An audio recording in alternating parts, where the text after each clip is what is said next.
Rita quiso reinventar el mundo con sus palabras, palabras que vuelan, que abrazan, que salvan de las sombras, de los muros. Quiso recomponer el paisaje con su paleta de colores, dar formas nuevas a hombres nuevos, amasar el barro con su ternura. Ella es greda y flor que acaricia los prados, se eleva como tímida mariposa y nos regala el sol.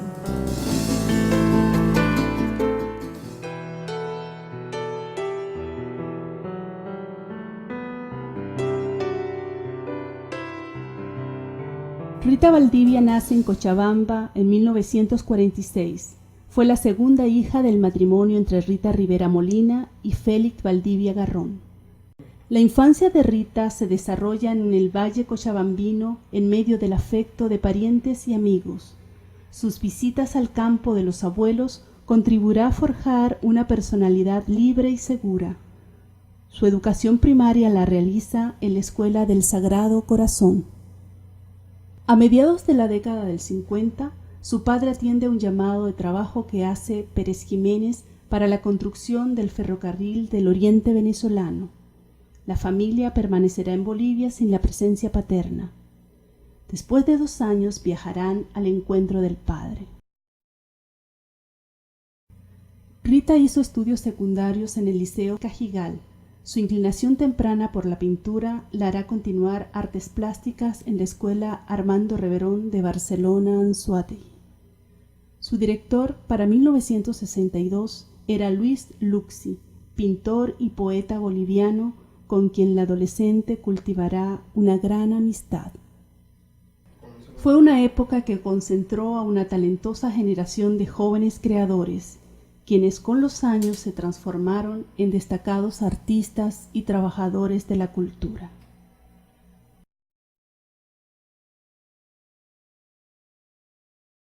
A Rita la conocí en el año 1964. Era por supuesto una época sumamente turbulenta, una época de grandes conflictos sociales que se habían venido acumulando durante todos los años de la dictadura de Pérez Jiménez y que fueron exacerbados desde el gobierno de Rómulo Betancourt. Ya en el año 64 gobernaba León y también del partido de Betancourt, Acción Democrática. Recuerdo muy bien que el primer discurso de Betancourt se refirió en términos lacónicos absolutamente y tajantes: hay que aislar y segregar a los comunistas. El Partido Comunista tenía tanto prestigio a raíz de haber encabezado con AD la lucha contra Pérez Jiménez, que en las elecciones que le dieron el triunfo a Betancourt, el Partido Comunista fue la segunda fuerza en Caracas. De suerte que en el año 64 ya los desaparecidos, los torturados, los prisioneros, los campos antiguerrilleros eran el pan nuestro de cada día. De modo que había un contexto insurreccional en donde la juventud, y fundamentalmente la juventud artística e intelectual, estaba al lado de la izquierda, de los ideales de la izquierda. De eso no cabe ninguna duda, basta ver los manifiestos de esa época para verlo. En la provincia tal vez eso se manifestaba con menor intensidad, pero aquí en Barcelona se encontró una especie yo diría que sede de vanguardia, que fue la Escuela de Artes Plásticas Armando Reverón, en donde Rita comenzó a estudiar, yo no la conocía en ese entonces, artes plásticas, junto con otros pintores que también fueron poetas, porque había una extraña simbiosis entre el arte como una totalidad, de modo que los poetas pintaban también, y los pintores y escultores también escribían poesía, ¿no? De modo que en 1964, cuando nosotros editamos la revista Trópico 1, por su parte Rita pertenecía a un círculo ariosto que habían conformado los artistas plásticos en Barcelona. Yo pienso que ahí fue donde ella la primera chispa, fue ahí en ese grupo de intelectuales, ahí donde ella le entra sus primeras necesidades de hacer algo importante. Allí participaron muy activamente Bonilla, Lezama, Sifonte y Rita, que era de la edad de Sifonte, eran los más jóvenes, nacidos en el 46, y eran todavía adolescentes. Cuando yo la conocía, ella era una adolescente, ¿no? Una vez que supimos que escribían poesía, ellas se acercaron, nos mandaron textos para la revista, y en el número 3 de la revista Trópico 1 aparecen ya los primeros textos de Rita acá en la zona, ¿no? En esa revista Trópico 1. Luxi estuvo muy ligado a Rita, la protegió, ¿no? Todo lo que tenía lo regalaba, ¿no? En mi presencia lo vi regalar libros muy valiosos a jóvenes artistas y pintores de esa escuela de artes plásticas. Y un hombre que viene de Bolivia perseguido, un hombre profundamente comprometido y una mente brillante y un hombre de vanguardia en el manejo de las artes y de la literatura, un hombre profundamente vanguardista, muy contemporáneo siempre. Bueno, y para mí ese en cierto modo era como el padre que no tuvo, Luxi. Y me imagino que a instancias de Luxi, que era un gran motivador, ella comenzó a interesarse definitivamente, si es que no lo estaba ya, yo no lo puedo decir, no lo puedo afirmar, por escribir también poesía, ¿no? Esa fue una época muy hermosa porque allí intentábamos combinar aquello de estudiar y luchar, es decir, al paso que se escribía y se ejecutaba ese proceso de formación, pues también se participaba cada quien en distintos aspectos de la lucha, que llegó a ser posteriormente, ya lo era en ese entonces, una lucha armada, una lucha con las armas. Eso fue una gran efervescencia intelectual y artística en esos años, y las revistas, las publicaciones eran innumerables en todo el país, innumerables.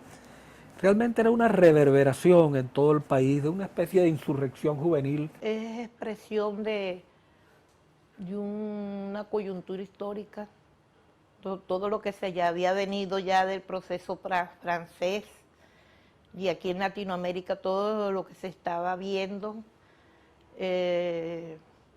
las aberraciones, las persecuciones que se hubo. Entonces la juventud de ese momento entramos en un compromiso, el compromiso ideológico, político, unos por la vía familiar, unos por vía de las circunstancias. El detonante de eso fue la guerra de Vietnam, entre otras cosas, ¿no? El imperio había ya prácticamente enterrado las esperanzas de una juventud que no fue que encontró refugio en la droga, porque la droga fue muy bien administrada por los personeros, los ideólogos del sistema capitalista del imperio norteamericano.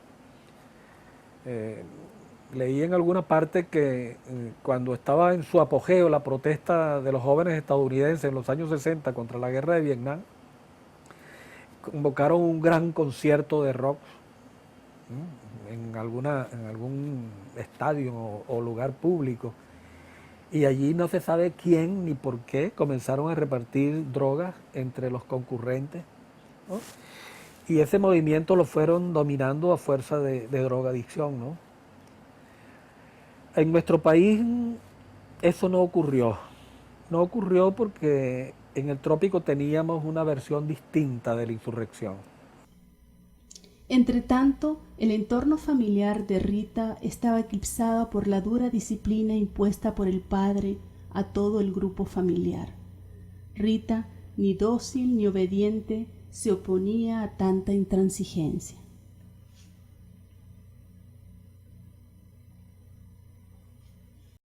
Vivo en una casa herida. Por eso, amigo, quería preguntarte si las filas de casa y los apartamentos tienen un agujero triste en su piso de mármol, en sus paredes o en los 4 ángulos que las encasa. Vivo en la cuadratura de un círculo mordida por los terremotos que aquí abundan. Bajo la sombra que me cobija florecen los dedos y el ansia por echar humo y madurar más que la levadura fermentada. Pero ella se da cuenta que el papá tiene control sobre ella. Está más allá de las palabras. Y entonces ella, como le dice, tengo que irme, tengo que proteger mi parte más interior, lo que me pertenece y que no puede tener nadie. Rita se traslada a Caracas a los 19 años de edad. En la ciudad, la joven inicia estudios de arquitectura. Se relaciona con los poetas del grupo Tabla Redonda, en su mayoría comunistas. Los conflictos con el padre persisten. Sus pasos, a finales de 1965, se proyectan más allá del valle caraqueño. Camilo, no me preguntes por qué me voy. La respuesta es muy triste. Prefiero rumiarla sola. Debo irme, en un desafío a mí misma.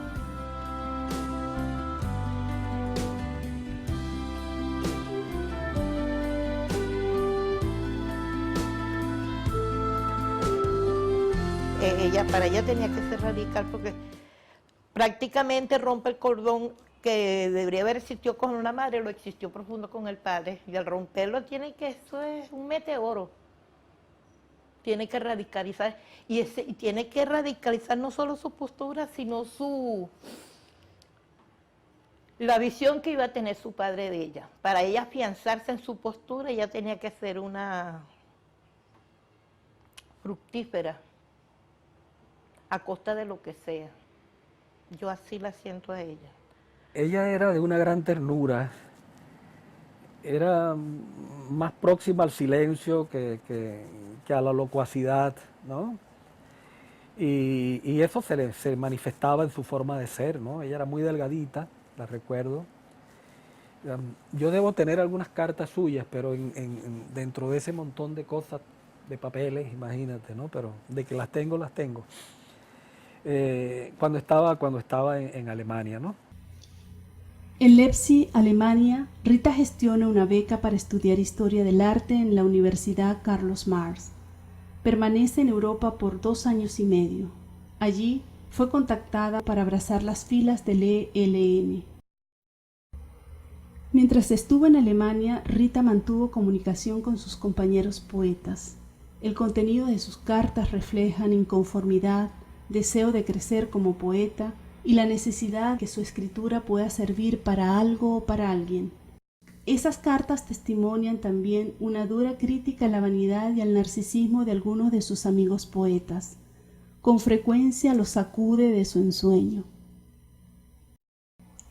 Pepe, ya no me hables como St. John's Person ni como ninguna mierda. Háblame con tu voz, por favor. Acabemos de quitarnos las máscaras. Temor, temor, eso es lo que recuerdo de Venezuela. Hastío en todas las pupilas y nuestra poesía avergonzada de sí mismas. Dejen en el suelo el mito de Europa. Se está acabando, ¿comprendes? Se han agotado todos los caminos. Somos nosotros los nuevos, aún con las lacras que hemos heredado.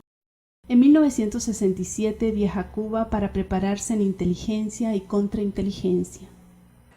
Pero tal como la recuerdo, ella era fundamentalmente un ser contemplativo. Por eso para mí fue una sorpresa cuando pensaba que la comandante Maya, cuando se referían a ella, era una comandante, digamos, de la lucha urbana, es decir, en el sentido de la organización y contribuir, que cada quien puede contribuir como puede en un proceso insurrecto, sin duda. Pero nunca me la podía imaginar con un fusil en la mano, ¿no? Y yo siempre he visualizado a los revolucionarios como un ser, básicamente, que es como cuando se desgarra un fósforo, así se enciende, uno es eso. Vertical hasta que la flama se acaba. Esto me afecta. No me gusta hablar de eso. Porque es la entrega. Una entrega con las vísceras. Es una conciencia. Y es una conciencia en la que uno analiza el entorno, la sociedad. Hay un malestar existencial, hay un estado de paranoia en uno. Nosotros fuimos una sociedad o una juventud paranoica, porque teníamos que defendernos de ese medio, teníamos que organizarnos, estábamos obligados a comprometernos o comprometernos. Ya la labor de un poeta, escribir aisladamente o vivir la bohemia, se han acabado para nosotros. Me espera una dura etapa. Cumplir con ese volcán que debo canalizarlo y salvarlo de que lo apaguen con productos artificiales. Debo pensar intensamente en todos los che y ser che a la misma vez. Me parece una mujer profundamente valerosa. La siento profundamente desgarrada. En ningún momento yo no la veo en ningún momento satisfecha con su situación, ni con ninguna, ni con la de los familiares, ni con la del medio. Es una crítica, una mujer profundamente crítica que atraviesa con su mirada una situación de análisis perenne, constante, vive en un estado de vigilia. Y una cosa que también me identificó con ella, que es la vía del escándalo. Yo lo practico mucho, no porque sea una pose mía, sino que esos son los mecanismos más primitivos que uno tiene de escandalizar a una sociedad que está anestesiada. Las terminologías que ella utiliza aquí son profundamente viscerales. Y entonces como que romperle el hielo a la gente, a la sociedad, a través de un lenguaje escandaloso, fuerte. Pero sí es ese camino de la irreverencia, de querer ser a pesar de todo, de afianzarse ella sobre los prejuicios de la época con la edad, la concepción de la estética en el cuerpo, por ejemplo con Luxes. O sea, es una manera de ella ser existencialmente ella, sin ver las formas del otro, ni las maneras del otro. Ella cae con suma frecuencia en algunas contradicciones que son esenciales porque ella anda buscando respuestas. Cuando uno anda buscando respuestas, uno puede hasta contradecirse. Y creo que es necesario a nivel interior de cada quien, que eso es que yo creo que en cierto modo me salvó a mí, pero a ella no, porque ella busca un Dios que no lo encuentra aquí. Ella en una parte le dice a Luxes que es su Dios, pero el Dios general que se escribe con mayúsculas no lo busca y no existe. En Cuba se instruyó militarmente a muchos jóvenes latinoamericanos dispuestos a continuar la lucha del Che en Bolivia. El compromiso es por encima de todo eso, lo que uno cree. Eso es por encima de familia, de sangre, de sociedad, de policía, de todo, de todo. Ese es el elan de vida, la razón de existir de uno. Ese salto de ella me parece súper importante, valiente, audaz. Un revolucionario siempre tiene que, para mí, ser profundamente audaz, porque ahí te deja a ti un margen de acción. Las mejores notas nos exigían a nosotros el Partido Comunista, la Juventud Comunista. Nosotros deberíamos, para en una forma fácil, cómoda, seducir al otro hacia el movimiento. Era un arte de seducción. Con el propio ejemplo, así ella. Con su propio ejemplo, tenía que captar al otro con su propia vida. No son poses ni son palabras, es una verdad y una existencia.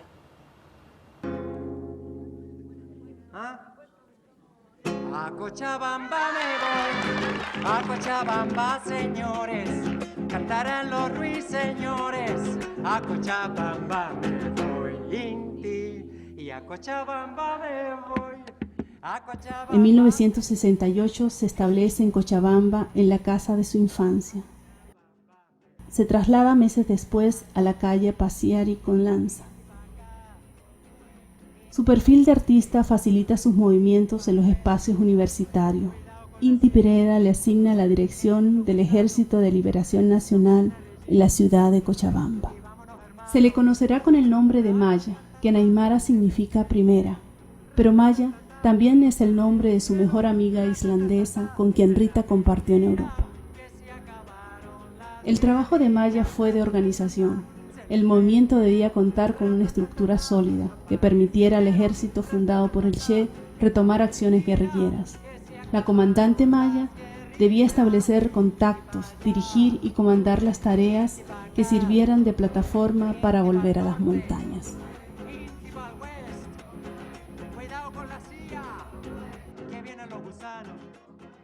Victoria fuerte, Che guerrillero, es nuestro grito de libertad. Victoria fuerte es la consigna de guerrilleros para triunfar.